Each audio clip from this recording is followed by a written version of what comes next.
وای منزل د ټولو یو دی خو سفر جدا جدا. استغفر الله. الله تعالی دې موږ او تاسو ورحمېږي. خدای تعالی دې موږ او تاسو ته دغه سفر اسانه کړي. ډېر سخت سفر مو په مخ کې دی. ډېره سخته ورځ را باندې را روانه ده او دا ورځ په هر انسان را روانه ده. زه د فیسبوک او ټولنیزو رسنیو له ټولو ځوانانو هیله کوم چې د خدای په لحاظ په فیسبوک کې داسې څه مه لیکئ، داسې څه مه کې نشروئ چې بیا ستاسو لپاره ګناه جاریه وګرځي. یوه هغه عملنامه ده چې په رښتیا یې لیکي، یوه هغه عملنامه ده چې موږ او تاسو یې په خپل لاس سره لیکو، هغه هم دا فیسبوک ده.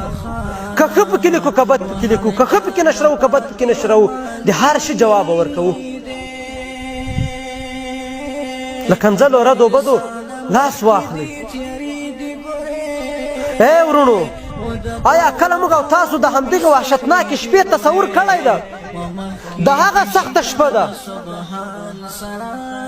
د هغه توره شپه ده چې له ویرې پیغمبرانو صحابه کرامو او د اسلام سترو علماو او صالحینو ژړلي دي.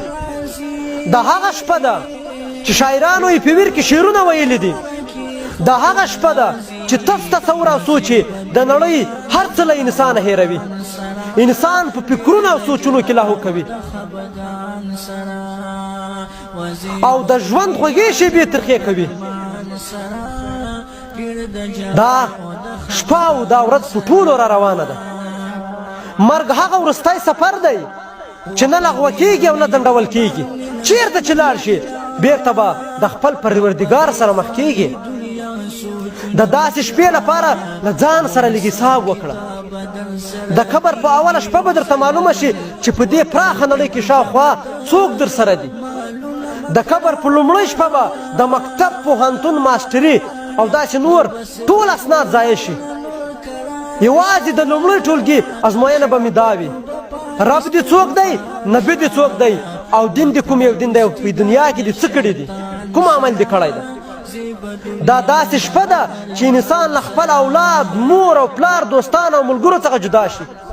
په وحشت او تنهایي کې د لومړي ځل لپاره شپه تېروي چې هلته نه خندا شته، نه استراحت شته او نه خوب شته، مګر د هغه چا لپاره چې د الله د احکامو مطابق زندګي تېره کړي، د نبي علیه السلام په لارښوونه باندې زندګي تېره کړي. د هغه چا لپاره خندا هم شته، خوب هم شته، خوشحالي هم شته. قبر به هم پراخ او له نوره به ډک وي.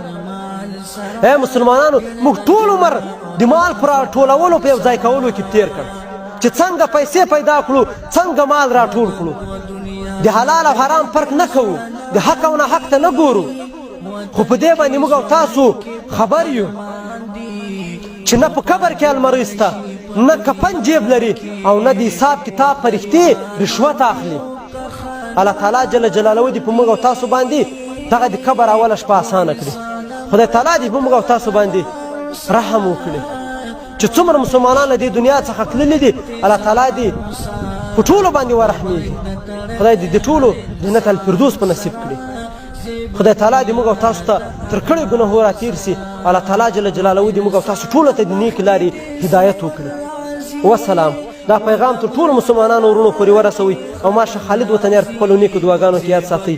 الله تعالی مو ښاد او آباد لري. سرا ډېر د جړا او د خفګان سرا زیب دنیا نه د ارمان سرا ډېر د جړا او د خفګان سرا وک زندگی دی په قرآن تیر کړه و په دین اسلام او په قرآن تیر کړه رور خوشاله به تل تل تلا وقف فرمان کی د سبحان تیر کړه وقت الله ته توبه ګار شولې